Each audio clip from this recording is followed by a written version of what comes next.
এবার খুলে দেওয়া হবে মোহাম্মদ আলী পার্কের মণ্ডপ। সংঘাত মিটে গিয়েছে। গতকাল রাতে অর্থাৎ পঞ্চমীর রাতে পুলিশের বিরুদ্ধে অভিযোগ তুলে মণ্ডপ বন্ধ করে দিয়েছিলেন মোহাম্মদ আলী পার্কের পুজো উদ্যোক্তারা। দর্শনার্থীদের পুজো মণ্ডপে রুট ঘুরিয়ে দেওয়ার অভিযোগ তুলে পুলিশের বিরুদ্ধে মোহাম্মদ আলী পার্কের মণ্ডপে দর্শনার্থীরা হচ্ছে না বলে অভিযোগ করেছিলেন পুজো উদ্যোক্তারা। এই অভিযোগ তুলে শনিবার রাতে গোটা মণ্ডপে আলো নিভে দেন উদ্যোক্তারা। দর্শনার্থীদের জন্য পুজো মণ্ডপ বন্ধ করে দেওয়া হয়, যদিও পুলিশের তরফ থেকে বলা হয় যে দর্শনার্থীদের জন্য কোনো রাস্তা ঘুরিয়ে দেওয়া হয়নি। আমরা তো কলেজ স্কোয়ার এমজি রোড পর্যন্ত আসতে দিচ্ছি।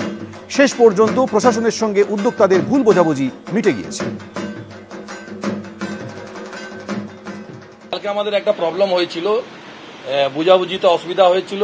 ক্রাউডটা যে ডাইভার্ট হয়ে যাচ্ছিল বা ট্র্যাক যে ঘুরে যাচ্ছিল তার নিয়ে একটা প্রবলেম হয়েছিল। সেই প্রবলেম আজকে আমাদের সুরাহা হয়ে গেছে। কালকে আমরা জানিয়েছিলাম আমাদের সাংসদ সুদীপ বন্দ্যোপাধ্যায়কে, বিধায়ক বিবেক গুপ্তাকে, নয়না বন্দ্যোপাধ্যায়কে।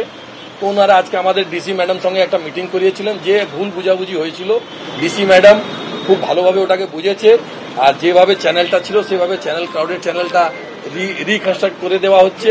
আর মানুষ যেরকম পুজো মণ্ডপে আসছিল সেরকম আসবে। ওনারা সব রকম আশ্বাসন দিয়েছে। প্রবলেমটা হয়েছিল সেই প্রবলেমটা শেষ হয়ে গেছে। আমরা এখন আমাদের মণ্ডপ দর্শকদের জন্য খুলে দেবো। পুলিশের সেরকম কিছু আমাদের মিসআন্ডারস্ট্যান্ডিং হয়েছিল।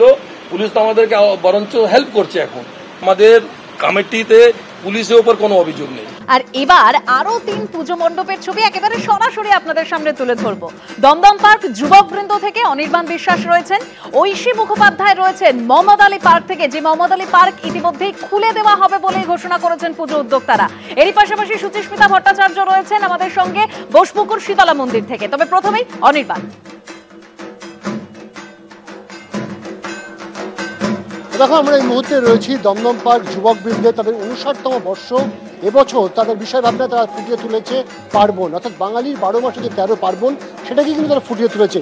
গোটা পূজা মণ্ডপ সেখানে কিন্তু একেবারে বাংলার যে নিজস্ব শিল্প, নিজস্ব কৃষ্টি, নিজস্ব কলা সেটাকে কিন্তু তারা ফুটিয়ে তুলেছে।